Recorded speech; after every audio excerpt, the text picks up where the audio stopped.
Hello guys and welcome back to our YouTube channel virtual library. तो अभी हमने last वाली वीडियो में हमने अच्छे से डिस्कस किया था द वेस्टर्न घाट्स और द ईस्टर्न घाट्स, और उसी के साथ हमने the peninsular Plato of India ख़त्म किया है। तो आप वो वीडियो जाके देख सकते हैं अगर आपने अभी तक वो वीडियो नहीं देखी। और अब आज की बात करेंगे। आज हम एक नए टॉपिक पे मूव कर रहे हैं जिसका नाम है the coastal planes of India. ठीक है, तो कोस्टल प्लेन्स ऑफ इंडिया में हम क्या क्या पढ़ने वाले हैं। पहले तो हम पढ़ेंगे कि डिफरेंशिएट कैसे होते हैं, वेस्टर्न कोस्ट क्या है, ईस्टर्न कोस्ट क्या है, कोंकण प्लेन्स क्या है, मालबर कोस्ट कैसे बनते हैं, नॉर्दर्न सर्कार्स किसको बोलते हैं, कौन कौन से डिमार्केशन पॉइंट्स है जो इनको डिफरेंशिएट करते हैं बीच में, ये सब डिस्कस करने से के बाद हम पढ़ेंगे कुछ पॉइंट्स वेस्टर्न कोस्टल प्लेन्स के बारे में, कुछ पॉइंट्स हम पढ़ेंगे ईस्टर्न कोस्टल प्लेन्स के बारे में। और उसके बाद अभी हम कुछ देखेंगे जैसे कि कुछ फीचर्स है, जैसे इमरजेंट कोस्ट क्या होता है, सबमर्जेंट कोस्ट क्या होता है, ये सब हम अच्छे से डिस्कस करेंगे। ठीक है ना। तो अभी हम पहले आते हैं, आई थिंक फीचर्स पे ही आते हैं, क्योंकि फीचर जब पता लगेगी आपको तो बाकी हम बाद में तो डिमार्केशन करने हैं, वो याद रखना है आपको। पहले कुछ कंसेप्चुअल पढ़ते हैं। ठीक है, देखो India's coast line is regular. पहला पॉइंट हमारा बनता है रेगुलर है इंडिया कोस्ट लाइन। देखो रेगुलर इन द सेंस क्या है, अगर हम यूरोप की बात करेंगे ना, अगर हम यूरोप जाएंगे, अगर हम वेस्टर्न यूरोप जाएंगे, वेस्टर्न यूरोप अगर हम जाएंगे तो वहाँ से उसकी जो बाउंड्री बनती है ना वेस्टर्न यूरोप की, वो कुछ इस तरह से बनती है। ठीक है, देखो आप इस तरह से बाउंड्री बनती है, आप मैप पे देख सकते हैं।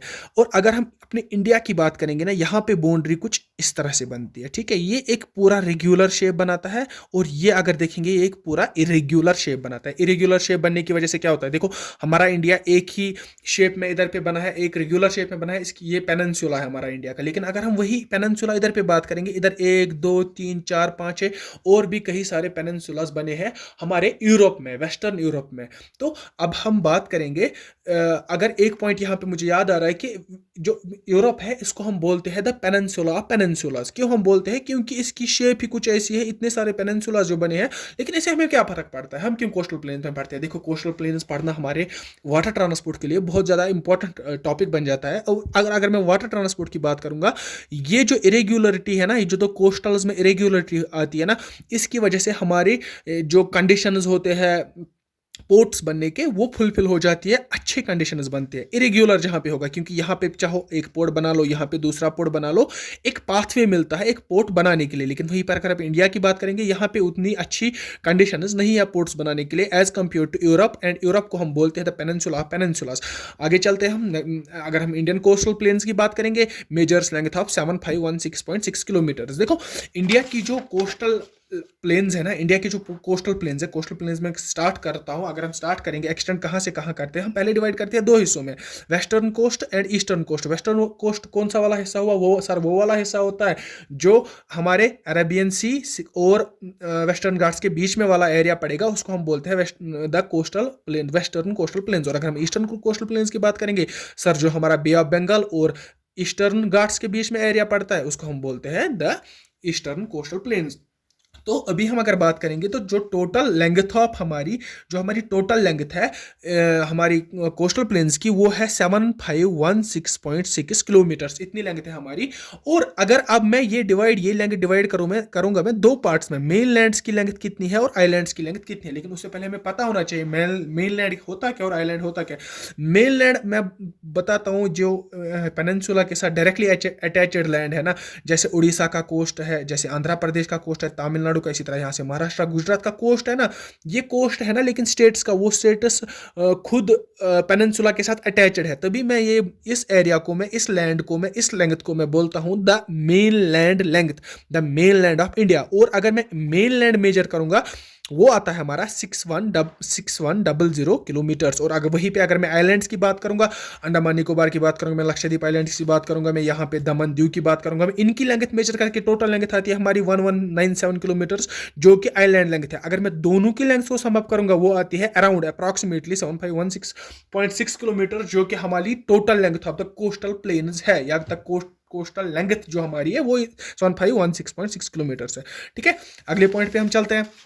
अगला पॉइंट हमारा है Indian coast line covers 13 states. देखो Indian coast line 13 states, 8 states and 5 UTs cover कितना करता है, 13 स्टेट, 13 कुल मिला के उनमें से 8 स्टेट्स आती है और 5 यूनियन टेरिटरीज आती है। आप देख सकते हैं यहाँ पे, अगर मैं बात करूंगा वेस्टर्न कोस्टल प्लेन से मैं पहले बात करूंगा, पहले गुजरात से कवर करते हुए यहाँ से दमन एंड दू एक यूनियन टेरिटरी आती है हमारी, यहाँ से फिर महाराष्ट्र जाते हुए गोवा दूसरी यूनियन टेरिटरी आ रही, कर्नाटका, केरला, तमिलनाडु, आंध्र प्रदेश, उड़ीसा, वेस्ट बंगाल या पुडुचेरी इधर पे। ये सारे अगर आप ये ना नज़र रख के बोलोगे तो आप इस तरह भी बता सकते हैं कि कहाँ कहाँ से कोस्ट लाइन एक्सटेंड करती है। पहले कि आपको मैप पता होना चाहिए, मैप के बारे में आपको थोड़ी बिट नॉलेज पता होनी चाहिए कि कौन सी स्टेट कहाँ पे लाई करती है। और अब हमारा फीचर एक है, देखो हमारा देख कोस्ट प्लेन्स है ना, हमारा कोस्ट प्लेन दो तरीके के होते हैं, emergent coast and submergent coast. होते क्या है मैं अच्छे से आपको पढ़ाऊंगा, वो टेंशन मत लीजिए आप।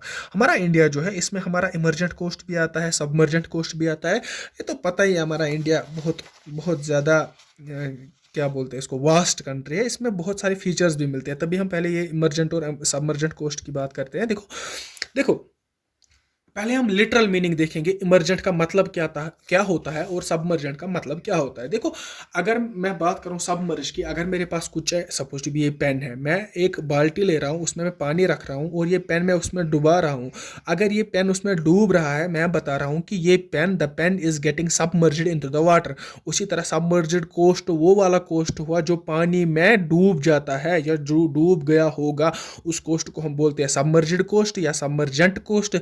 और इमरजेंट कोस्ट कौन सा कोस्ट होता है, जो पानी से निकल के आता है बाहर, उबर के आता है बाहर, तो उसको हम बोलते हैं इमरजेंट कोस्ट। मैं आपको एक थोड़ा सा डायग्रामेटिकली मैं आपको समझाने की कोशिश करूंगा। और कॉजेज क्या होते हैं इमरजेंट कोस्ट बनने के और सबमर्जेंट कोस्ट बनने के। देखो पहले अगर मैं बात करूंगा इमरजेंट कोस्ट की, इमरजेंट कोस्ट में मैंने पहला पॉइंट लिखा है formed by fall of sea levels. देखो क्या होता है, ये हमारा कोस्ट है, ठीक है, ये कोस्ट है हमारा। मैंने नहीं बात की वेस्टर्न है ईस्टर्न है, कुछ भी बात नहीं की मैंने, बस मैं बता रहा हूँ यहाँ पे सी लेवल ये है, पहली सी लेवल ये है। हम यहाँ पे घूमने आते हैं, हम देखते हैं यहाँ पे सी लेवल ही है, यहाँ तक पानी है। हम बैठते इधर पे, हमारे पैर इधर तक पहुँचते तो पानी इधर तक है, मान के चलो, समझाने के लिए बता रहा हूँ, ठीक है। तो अभी क्या होता है कि कुछ नेचुरल फिनोमिनाज होते हैं, ड्रेनेज ज़्यादा होता है या इवापोरेशन ज़्यादा होता है, गर्मी ज़्यादा होती है, कुछ भी रीजंस हो सकते हैं कि ये सी लेवल ड्रॉप हो जाती है। जब ये सी लेवल ड्रॉप हो जाती है, ये मैंने रेफरेंस ली दूसरी सी लेवल की, ये सी लेवल अब यहाँ से यहाँ पहुँचती है, ठीक है। यहाँ से यहाँ तक पहुँचने में क्या होगा, ये लैंड एरिया है ना, ये लैंड एरिया ये इमर्ज होगा, ये दिखेगा। अभी तक हम अगर यहाँ बैठे थे ये हमें नहीं दिखता था, लेकिन अब जब सी लेवल ड्रॉप हो गई ये लैंड एरिया हमें अच्छे से दिखेगा। इस लैंड एरिया को हम बोलते हैं इमर्जेंट, क्योंकि ये इमर्ज हुआ है। वो हुआ कैसे, fall of the sea level. दूसरा पॉइंट हमारा क्या है, इंक्रीज और अपलिफ्टमेंट ऑफ लैंड। देखो अगर हम दूसरी बात करेंगे यहाँ पे, अगर अब यही लैंड है, ठीक है, यही लैंड हमारा है, सी लेवल कॉमन है, यही सी लेवल है, मान के चलो ये हमारी सी लेवल है, यहाँ तक सी लेवल है। लेकिन क्या होता है, कुछ टेक्टोनिक मूवमेंट्स होते हैं या कुछ और फिनोमिनाज होते हैं, ये जो हमारा लैंड एरिया है ना, ये अपलिफ्ट हो जाता है, ऊपर की तरफ आ जाता है। कॉमन सी बात है, सी लेवल उधर की उधर ही है, लेकिन हमारा लैंड ही अपलिफ्ट हुआ। जितना लैंड हमारा अपलिफ्ट होगा वो हमें दिखेगा, और उस लैंड को जो हमें दिखेगा, जो पानी से ऊपर आएगा, उसको हम बोलते हैं इमर्जेंट कोस्ट।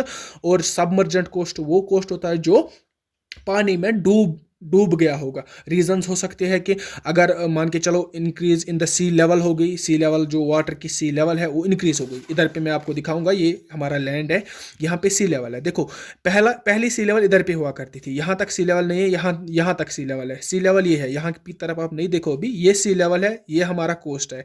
अब क्या हुआ, सी लेवल इंक्रीज हो गई, ड्रेनेज बढ़ गया, बारिशें हो गई ज़्यादा, ग्लेशियर ज़्यादा मेल्ट हो गई और पानी बढ़ता गया, बढ़ते बढ़ते बढ़ते यही लेवल इधर तक पहुंच गई। अब पानी इधर तक पहुंच गया है समंदर में। अब सब समंदर में इधर तक पहुंच गया है पानी, तो कोस्ट कहाँ दिखेगा हमें, वो तो पानी में चला गया ना, ये तो डूब गया ना, इसी को हम बोलते हैं सबमर्जेंट कोस्ट। आई होप कि आपको ये समझ आ गया होगा। तो नेक्स्ट पॉइंट अगर हम बात करेंगे, हम अब कुछ पॉइंट्स पढ़ेंगे, ईस्टर्न कोस्टल प्लेन्स और वेस्टर्न कोस्टल प्लेन्स, और इसी में हम डिस्कस करेंगे ये वाले जो हमारे डिमार्केशन पॉइंट्स है, कौन कौन प्लेन्स किसको बोलते हैं, काठियावाड़ प्लेन्स किसको बोलते हैं, या मालबर कोस्ट किसको बोलते हैं, कोरोमंडल कोस्ट किसको बोलते हैं, नार्दर्न सरकार किसको बोलते हैं, उत्कल कोस्ट किसको बोलते हैं। बस यही डिमार्केशन इसमें याद रखनी है, क्वेश्चन मेनली इसी में से पूछे जाते हैं। तो पहली बात हम अगर करेंगे ईस्टर्न कोस्टल प्लेन्स की, तो ईस्टर्न कोस्टल प्लेन्स की लेंथ टोटल है 1100 किलोमीटर। मतलब कि इसकी बात मैं अगर करता हूँ ईस्टर्न कोस्टल प्लेन्स की, तो अगर मैं यहाँ वेस्ट बंगाल से लेके तमिलनाडु तक जाऊँ, ये हमारा ईस्टर्न कोस्ट है, तो इसकी लेंथ हमारी है 1100 kilometres, extends from West Bengal to Tamil Nadu, जैसा मैंने आपको बोला। देखो अब एक पॉइंट आता है कॉन्टिनेंटल शेल्फ। कॉन्टिनेंटल शेल्फ क्या होता है? कॉन्टिनेंटल शेल्फ होता है वो एरिया समंदर से, अगर आप कोई बीच भी ले लो ना, आप इमेजिन कर सकते हैं कि अगर आप एक बीच पे जा रहे हैं, बीच से समंदर और मेनलैंड के बीच में जो एरिया पड़ता है ना, उसको हम बोलते हैं कॉन्टिनेंटल शेल्फ। कॉन्टिनेंटल शेल्फ क्या होता है? ये एरिया एक होता है, ये लैंड मास एक होता है जो समंदर में होता है, लेकिन ये ऊपर ही होता है, ये डेप्थ इसकी नहीं होती है, ठीक है? शायद आप समझ रहे होंगे। तो उसको हम बोलते हैं कॉन्टिनेंटल शेल्फ। अगर मैं इधर की पे आपको दिखाऊं, तो अगर यहाँ से हम देखेंगे, ये इसका कॉन्टिनेंटल शेल्फ है। देखो, हम यहाँ से अरेबियन सी से इधर से आ गए, तो यहाँ से हमें पहले कॉन्टिनेंटल शेल्फ फेस करना पड़ेगा, उसके बाद हम पहुंचेंगे मेनलैंड में। तो वही कॉन्टिनेंटल शेल्फ की अगर मैं बात करूंगा, वेस्टर्न कोस्टल प्लेन्स में वो कॉन्टिनेंटल शेल्फ हमें बहुत नैरो दिखने को मिलता है, और ईस्टर्न कोस्टल प्लेन्स में हमें वो कॉन्टिनेंटल शेल्फ बहुत बड़ा दिखने को मिलता है। विड्थ इसकी ज़्यादा होती है। अगर हम इसको मेजर करेंगे ना कॉन्टिनेंटल शेल्फ को, हम तो विड्थ में मेजर करेंगे ना, यहाँ से यहाँ तक कॉन्टिनेंटल शेल्फ है। इधर पे अगर मैं बात करूँ, यहाँ से यहाँ तक कॉन्टिनेंटल शेल्फ है, तो विड्थ के हिसाब से मेजर किया जाता है। वही अगर हम इधर पे देखेंगे, ये जो वेस्टर्न कोस्टल प्लेन्स है, इसका कॉन्टिनेंटल शेल्फ बहुत नैरो है as compare to the continental shelf of the eastern coastal plains. Eastern coastal plains की अगर मैं कॉन्टिनेंटल शेल्फ की बात करूंगा, वो उसकी विड्थ जाती है नियर 500 किलोमीटर्स। और अगर मैं एवरेज की बात कर रहा हूँ और अगर मैं इसकी बात करूंगा वेस्टर्न कोस्टल प्लेन्स की, तो इसकी रहती है एवरेज अबाउट 80 किलोमीटर्स, इसकी रहती है 120 टू 500 किलोमीटर से, याद रखिएगा, ठीक है? तो अभी हम पॉइंट डिस्कस कर रहे थे कॉन्टिनेंटल शेल्फ। तो आपने समझ लिया कि ईस्टर्न कोस्टल प्लेन जो है, उनकी विड्थ ज्यादा होती है, उनकी कॉन्टिनेंटल शेल्फ ज्यादा होती है। तो तीसरा पॉइंट हम पढ़ेंगे, the major east flowing peninsular rivers like Mahanadi, Godavari, Krishna, Kaveri by their depositional work led to the formation of eastern coastal plains. Eastern coastal plains कैसे बनी? देखो, अगर मैंने आपको कल की वीडियो में मैं मैप दिखा रहा हूँ बस एक रेफरेंस के लिए कि कौन सी नदी कहाँ कहाँ से जा रही है। अगर हम नदियों की बात करेंगे, पेनिनसुलर इंडिया में जो ईस्ट फ्लोइंग रिवर्स है, उनमें से मेनली हम काउंट करते हैं महानदी, गोदावरी, कृष्णा, कावेरी। बाकी भी रिवर्स है, लेकिन वो छोटी छोटी रिवर्स है, वो हम इनमें काउंट नहीं करते हैं, क्योंकि हम फॉर्मेशन पढ़ रहे हैं ईस्टर्न कोस्टल प्लेन्स की फॉर्मेशन कैसे हुई। देखो, ये जो रिवर्स होते हैं ना, ये लेंथीएस्ट रिवर्स होते हैं। देखो, महानदी कितनी लेंथी है, गोदावरी देखो एक एंड से तो दूसरे एंड से सीधे, और ये कृष्णा, दोनों ये इतनी बड़ी रिवर्स है। यहाँ से कावेरी भी बहुत बड़ी रिवर है। तो ये क्या करते हैं, जितनी एक रिवर ज़्यादा एक लेंथ ट्रैवल करेगी, जितनी ज़्यादा लेंथ ट्रैवल करेगी, उतनी ज़्यादा उसमें डिपॉजिट्स होंगे, उतनी ज़्यादा वो सेडिमेंट्स अपने साथ लाएगी। देखो, जब ये सेडिमेंट्स यहाँ से यहाँ तक पहुँचाती है, यहाँ से यहाँ तक पहुँचाती है, तो वो सारे सेडिमेंट्स कहाँ पे डिपॉजिट होते हैं? इसी एक कंटिनेंटल शेल्फ में। उसी की वजह से यहाँ पे कंटिनेंटल शेल्फ बड़ा है। अब आप सर बोलोगे कि सर, अगर यहाँ से रिवर्स कंटिनेंटल शेल्फ बना रही है, अगर यहाँ से रिवर्स ईस्टर्न कोस्टल प्लेन्स बना रही है, तो सर वेस्टर्न साइड भी तो बनाएंगे ना। लेकिन सर, मैंने आपको बताया है कि इंडिया का जो टिल्ट है वो थोड़ा सा ईस्टर्न साइड है, तभी ईस्ट फ्लोइंग रिवर्स ज़्यादा है। अगर हम वेस्ट फ्लोइंग रिवर्स की बात करेंगे, बड़ा रिवर हमारा आता है नर्मदा। लेकिन नर्मदा तो गुलफ खंबत में ड्रेन आउट होती है ना, वो कौन सा प्लेन बनाएगी? वो तो सीधे गुलफ खंबत में पहुंच जाती है। तो हम बात कर रहे थे अभी इधर पे, तो ये जो कंटिनेंटल शेल्फ है, इसका साइज ज़्यादा इसीलिए है क्योंकि ये डिपॉजिट्स लाते हैं। ये 4 पेनिनसुलर रिवर्स जो डिपॉजिट्स लाते हैं, वो जमा कर करके इसकी लेंथ इतनी ज़्यादा बढ़ गई है, क्योंकि लेंथ रिवर्स की ज़्यादा है, तभी कॉन्टिनेंटल शेल्फ की ज़्यादा हो रही है। वहीं पे अगर हम वेस्टर्न कोस्टल प्लेन्स की बात करेंगे, तो यहाँ से जो छोटी छोटी कुछ रिवर्स बचती है, जो कि यहाँ पे कोस्ट बनाती है, और उनकी लेंथ नहीं होती है कि वो एक कॉन्टिनेंटल शेल्फ बनाए, उतना ज़्यादा लेंथ इंक्रीज कर पाए, तभी इसका जो कॉन्टिनेंटल शेल्फ है वो नैरो रहता है और इसका कॉन्टिनेंटल शेल्फ वाइड रहता है। आई होप आपको अच्छे से समझ आ रहा होगा। तो अगर हम और एक पॉइंट की बात करेंगे, दीज रिवर्स फॉर्म डेल्टाज। देखो, जब रिवर्स ड्रेन आउट होती है ना, रिवर्स 2 तरीके से ड्रेन आउट होती है, या तो वो डेल्टा बनाएंगे या तो वो एस्चुरी बनाएंगे। डेल्टा और एस्चुरी में फर्क क्या है? देखो, डेल्टा क्या होता है और एस्चुरी क्या होता है। डेल्टा वो जगह होती है, रिवर का माउथ होता है। डेल्टा भी रिवर का माउथ होता है और एस्चुरी भी रिवर का माउथ होता है, और रिवर जहाँ पे ड्रेन होगा, ठीक है, वो माउथ। यहाँ पे अगर मैं महानदी की बात करूंगा, महानदी का डेल्टा इधर पे है, गोदावरी का डेल्टा इधर पे है, कृष्णा, कावेरी इधर, इसी तरह। या अगर आपको पता होगा, यहाँ से गंगा आती है, यहाँ से ब्रह्मपुत्र आती है, इनका डेल्टा इधर पे बनता है, जो सुंदरबंस है, जो कि दुनिया का सबसे बड़ा डेल्टा है। इसी तरह ये नदियां भी अपना अपना डेल्टा बनाती है, क्योंकि एक जो बहुत बड़ी नदी होगी वो तो डेल्टा बनाएगी बनाएगी। अब डेल्टा और एस्चुरी में फर्क क्या होती है? देखो डेल्टा है ना, वो अपना पानी ड्रेन आउट करती है लैंड पे ही, लैंड पे ही ड्रेन आउट करती है, आई मीन कॉन्टिनेंटल शेल्फ पे ही ड्रेन आउट करती है। जब भी कॉन्टिनेंटल शेल्फ पे ही ड्रेन आउट करती है तभी तो सेडिमेंट्स रुक जाते हैं ना। लेकिन अगर मैं वहीं पे ईस्ट वेस्टर्न कोस्टल प्लेन्स की बात करूं, यहाँ से जो रिवर्स आते हैं वो सीधा ड्रेन आउट होते हैं अरेबियन सी में, वो कोई एस्चुरी नहीं बनाते, सीधे वो एस्चुरीज बनाते हैं, सॉरी, वो सीधा एस्चुरीज बनाते हैं, सीधा वो ड्रेन आउट होते हैं अरेबियन सी में। तो उसकी उसकी वजह से भी कॉन्टिनेंटल शेल्फ में फर्क आती है, तभी यहाँ का कॉन्टिनेंटल शेल्फ ईस्टर्न साइड बड़ा है और वेस्टर्न कोस्टल प्लेन्स का कॉन्टिनेंटल शेल्फ नैरो है बहुत।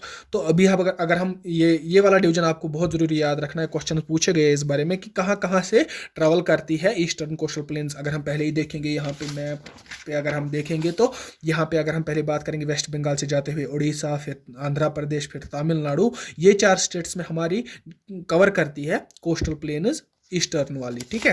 तो ये आपको याद रखना है। उसके बाद हमने जो कोस्टल ईस्टर्न कोस्टल प्लेन है इनको हमने डिवाइड किया है। डिवाइड किस बेसिस पे किया है ये आप इधर पे देख सकते हो। देखो पहले मैं बात करता हूँ कोरोमंडल कोस्ट की, ठीक है। कोरोमंडल कोस्ट तमिलनाडु से आंध्र प्रदेश तक है। आंध्र प्रदेश में एक लैंडमार्क है पुलिकट, उसी के आसपास है, ठीक है।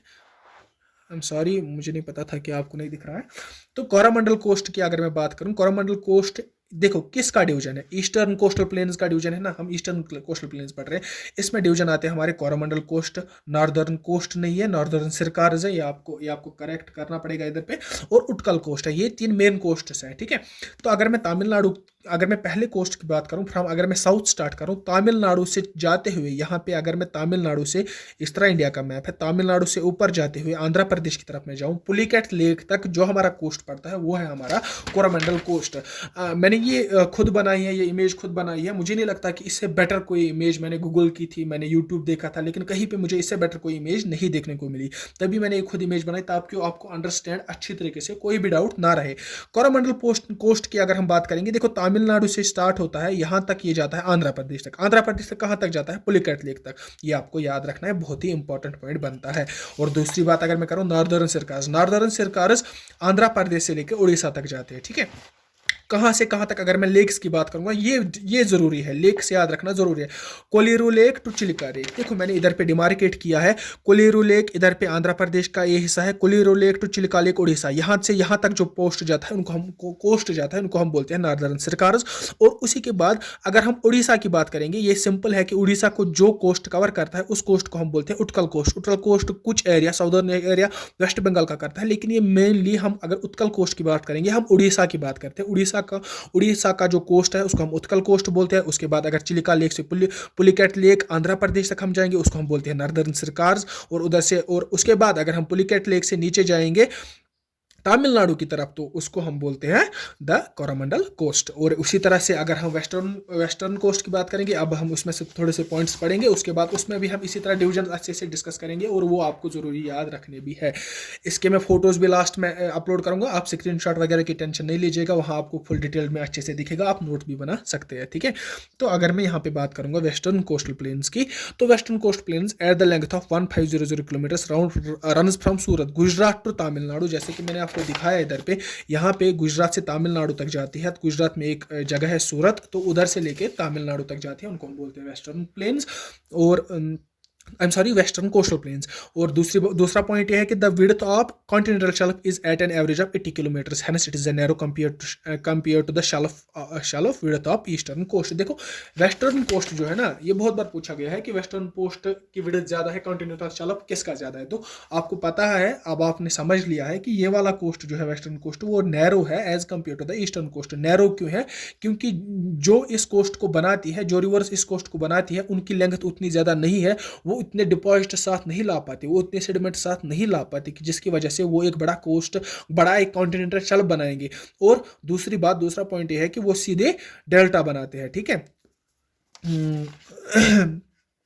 आई एम सॉरी, वो सीधा एस्चुरीज बनाते हैं। डेल्टा हमारे ये पेनिनसुलर रिवर जो ईस्ट फ्लोइंग रिवर्स है वो हमारे डेल्टा बनाते हैं, और यहाँ पे सीधे एस्चुरीज बनाते हैं जो कि सीधे ड्रेन आउट होते हैं हमारे अरेबियन सी में, ठीक है। तीसरा पॉइंट हमारा the western coast was formed by fault, the northern coast got submerged. देखो अगर ये इंपॉर्टेंट पॉइंट है मेरे ख्याल से, ये एक इंपॉर्टेंट पॉइंट है और इंटरेस्टिंग पॉइंट भी है। देखो मैंने आपको बताया सबमर्जेंट और इमर्जेंट मैंने क्यों पढ़ाया, सबमर्जेंट कोस्ट क्या होता है, इमर्जेंट कोस्ट क्या होता है, मैंने क्यों पढ़ाया, क्योंकि देखो अगर आप कोनकन प्लेन्स की बात करोगे ना, कोनकन प्लेन्स हमारे सबमर्जेंट कोस्ट है, मतलब कि इसके प्लेन जो है ना ये डूब चुके हैं। और अगर आप मालबर कोस्ट की बात करोगे ना, मालबर कोस्ट इमर्जेंट कोस्ट है, मतलब ये हाईलैंड की थोड़ा सा ऊपर है, सी लेवल के थोड़ा सा ऊपर है। अभी हुआ कैसे कि इसके बैकग्राउंड ये है इसका कि जब कॉन्टिनेंटल कोलिजन हो गया था between Indian plate and Eurasian plate, तो वहाँ पे फॉल्ट्स आ गए थे, वहाँ इसी तरह का एक फॉल्ट इधर से आ गया था हमारे वेस्टर्न कोस्टल प्लेन्स पे। उस फॉल्ट की वजह से क्या हो गया कि यहाँ पे दो प्लेट्स बन गई, जो हमारा कोनकन प्लेन्स में इसकी दो प्लेट्स बन गई, एक प्लेट दूसरे प्लेट के अंदर छुप गया, सबमर्ज हो गया दूसरे प्लेट के अंदर, तो भी इसको हम बोलते हैं ये कि द कोनकन प्लेन जो है या द कोनकन कोस्ट जो है वो सबमर्ज हो चुका है। और अगर हम इमर्जेंट कोस्ट की बात करेंगे, यहाँ पे वो सबमर्ज नहीं हो गए और वहाँ पे थोड़ी सी वो एलिवेटेड फॉर्म में बन गया, तभी हम इसको बोलते हैं वहाँ पे हाईलैंड, थोड़ा सा हाईलैंड बन गया, थोड़ा सा एक उभर के आया, तभी इमर्ज होके आया वो दूसरा प्लेट। दो प्लेट्स इधर पे भी बने, दो प्लेट्स इधर पे भी बनी, एक प्लेट जो इधर है वो दूसरे प्लेट के ऊपर नीचे सबमर्ज हो गए, यहाँ पे सबमर्ज नहीं हो गए, यहाँ पे वो उसके ऊपर थोड़ा सा आ गया, तो तभी ये प्लेट जो मालबर कोस्ट है, ये इंपॉर्टेंट पॉइंट है, मालबर कोस्ट जो है वो इमर्जेंस कोस्टल प्लेन इमर्जेंस है, और ये सबमर्जेंट कोस्टल प्लेन है द कोनकन प्लेन्स। ओके अब हम और एक बात पॉइंट पढ़ते हैं, the southern end of the western coast got emerged hence is called the emergent coast line, जैसे मैंने आपको बताया अभी। और एक पॉइंट है the river drainage, the river draining Western Ghats drain directly into the Arabian sea causing the formation of estuaries. कोई भी प्लेन नहीं, कोई भी ना कॉन्टिनेंटल शेल्फ नहीं बना पाते हैं, बनाते हैं लेकिन उसकी उतने ज़्यादा कम डिपॉजिट्स होते हैं क्योंकि रिवर्स की लेंथ बहुत ही छोटी होती है। तो अगर इधर पे बात करेंगे, ये फॉर्मेशन ऑफ एस्चुरीज करते हैं, ये सारी जो रिवर्स है ना वेस्टर्न साइड से जो आती है वो फॉर्मेशन ऑफ रिवर्स करते हैं, क्योंकि वो फॉर्मेशन ऑफ एस्चुरीज इसलिए करते हैं क्योंकि वो छोटे रिवर्स होते हैं और सीधे जाते हैं और अरेबियन सी में जाते हैं, एक्सेप्ट गोवा में दो ऐसे रिवर्स है जो डेल्टा बनाते हैं इधर पे, और तभी गोवा एक क्या ये वहाँ पे डेल्टा बनाते हैं, वो ये बात आप याद रखिएगा, ठीक है। ये क्या है, ये उसके बाद है कवर्स कहाँ से तक है, कहाँ तक है। अगर हम वेस्टर्न कोस्ट की बात करेंगे कहाँ तक है, आप ही बताइए, गुजरात, दमन दीव, यहाँ पे महाराष्ट्र, कर्नाटका, केरला, यहाँ से जाते हुए तमिलनाडु, ये याद जरूरी रखना कि तमिलनाडु का कुछ हिस्सा भी आता है हमारे वेस्टर्न कोस्टल प्लेन में। तो उधर हम अगर डिवीजन करेंगे, डिवीजन की बात हम करेंगे काठियावाड़ डिवीजन, जो हमारा काठियावाड़ प्लेन जो है वो रन ऑफ कच्छ से लेकर दमन तक चल जाते हैं, एक्सटेंड करते हैं। रन ऑफ कच्छ आपको पता है ये गल्फ ऑफ कच्छ है, ये गल्फ ऑफ खंबत है, ये यहाँ पे जो पॉइंट है इधर पे इसको हम बोलते हैं run of Kutch. Run of Kutch से एक्सटेंड होते हुए यहाँ से दमन अगर देखेंगे यूनियन टेरिटरी इधर पे है, यहाँ तक जो एक्सटेंड करते हैं उन प्लेन्स को हम बोलते हैं द काठियावाड़ प्लेन्स।